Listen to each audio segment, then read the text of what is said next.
Speaking with the grief-stricken mother of one of 3 people killed in a shooting at a graduation party in southwest Miami-Dade. She says her son didn't often go out, and she actually encouraged him to attend that event. Meanwhile, we've learned that all 3 of the victims who were killed were related. Look within Terrell Fournay, live with more on these tragic details. Terrell, fill us in.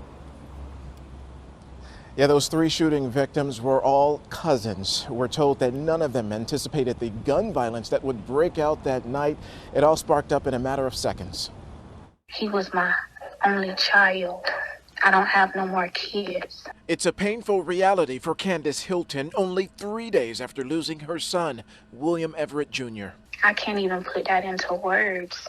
By phone today, Candace opened up about the mass shooting at the Hookah Inn over the weekend where 8 people were shot. William was killed, along with his 2 cousins, Tylisha Taylor, who was a state corrections officer, and 18-year-old Jahem Ziegler, all celebrating a loved one's graduation. The grief surrounding the fatal shooting is hitting William's mother especially hard. She was babysitting his young son that night. And his number one concern was his son. So he didn't hang out. Everything he did with his son.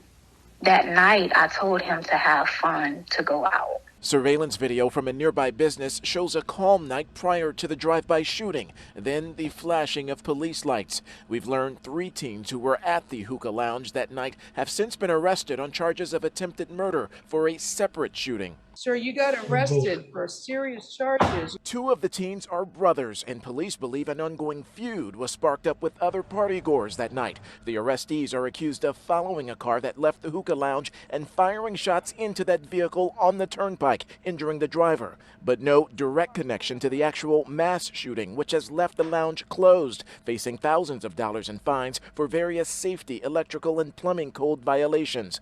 Candace is now pleading for justice, telling us her son was just an innocent bystander. It's one thing to have a target. It's another thing to shoot randomly. That's stupid.